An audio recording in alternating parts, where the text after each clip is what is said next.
ছাত্র শিবির, আপনাদের কাজ শেষ হয়নি। অতীতের নেতৃবৃন্দ এবং আপনাদের রাহবার যারা ছিল তাদেরকে অনুসরণ করে তিনটি কাজ আপনাদের করতে হবে। এক,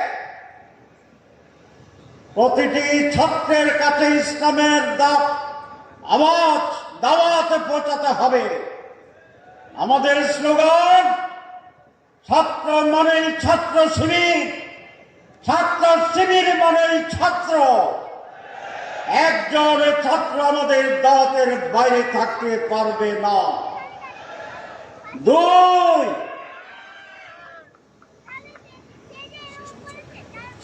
একটি সমাজ পরিবর্তনের জন্য, সুষ্ঠু রাষ্ট্র পরিচালনার জন্য, সঠিক নেতৃত্বের জন্য, মানুষের কল্যাণ সাধন নিশ্চিত করার জন্য প্রয়োজন চরিত্রবান মানুষ, জ্ঞান সমৃদ্ধ মানুষ, দেশ এবং জনতা প্রেমিক মানুষ, ত্যাগী মানুষ, দৃঢ় মানুষ। বাংলাদেশের আজকে সবচেয়ে বড় ক্রাইসিস সত্যিকার যোগ্য সৎ নাগরিক মানুষের। আপনাদের কাজ নিজেকে সেইভাবে গড়ে তোলা। স্লোগান দিয়ে বিপ্লব হয় না, গরমে বক্তৃতা দিয়ে বিপ্লব হয় না, ইমোশন দিয়েও সবসময় বিপ্লব হয় না। বিপ্লব সত্যিকার অর্থে সফল করার জন্য প্রয়োজন উন্নত, চরিত্রবান, মেধাবী, ইন্টেলেকচুয়াল, জ্ঞানে সমৃদ্ধ, ডেডিকেটেড মানুষ। শিবির ইজ দ্য অনলি সোর্স। সেই রকম মানুষ তৈরি করার জন্য আপনাদেরকে সেই চ্যালেঞ্জ গ্রহণ করতে হবে।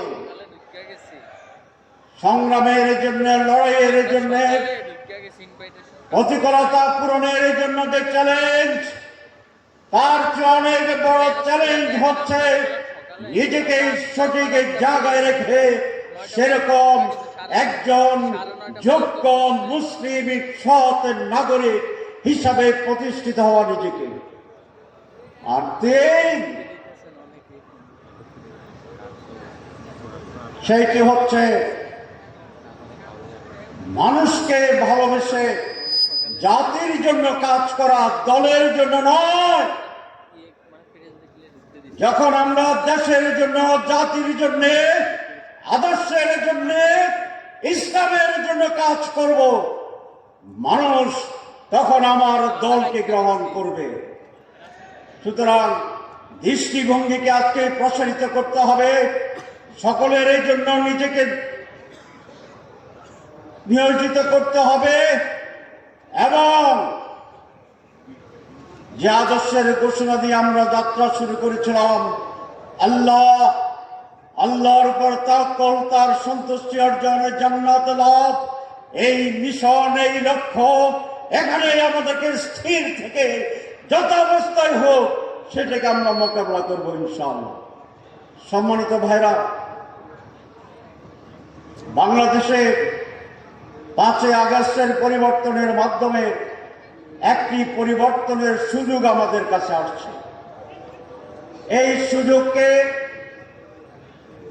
পজিটিভলি কাজে লাগানো দায়িত্ব হচ্ছে এই দেশের রাজনৈতিক দলগুলো।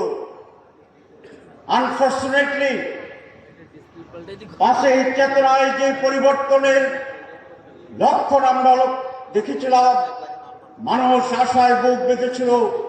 55 বছরের পথা দলাদলি, সংকীর্ণতা এবং দুর্নীতি, জোর করে ক্ষমতা থাকার যে অপরাজনীতি ছিল, জাতি ভেবেছিল এবার নতুন রাজনীতি শুরু হবে, কল্যাণের রাজনীতি হবে, গঠনমূলক রাজনীতি হবে।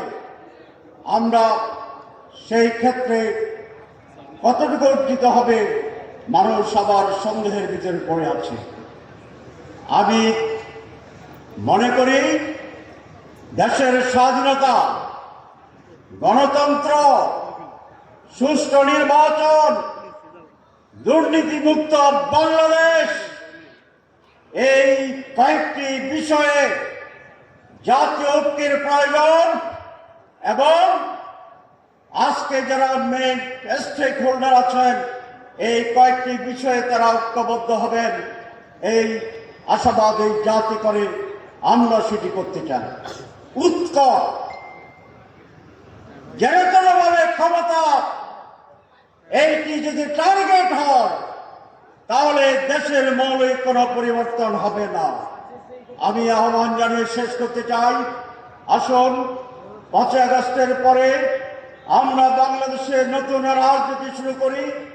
দলগুলোর ভিতরে সংস্কার প্রয়োজন, জাতীয় সংস্কারের সাথে সাথে প্রত্যেকটি দল তার নিজস্ব প্রয়োজনীয় সংস্কার করবেন, সেই আশাবাদ আমরা ব্যক্ত করি এবং আগামী দিনের পরিবর্তনের যে লড়াই, যে অধ্যায় শুরু হয়েছে সে অধ্যায়ে ছাত্র শিবির যেভাবে পরিবর্তনের ভূমিকা রেখেছিল সেইভাবে ইন্টেলেকচুয়াল এবং ফিজিক্যাল এফার্ট দিয়ে সেটিকে সফল করার জন্য এগিয়ে নিয়ে যাবে, এই আশাবাদ ব্যক্ত করে আমি আমার বক্তব্য শেষ করছি। আল্লাহ হাফেজ।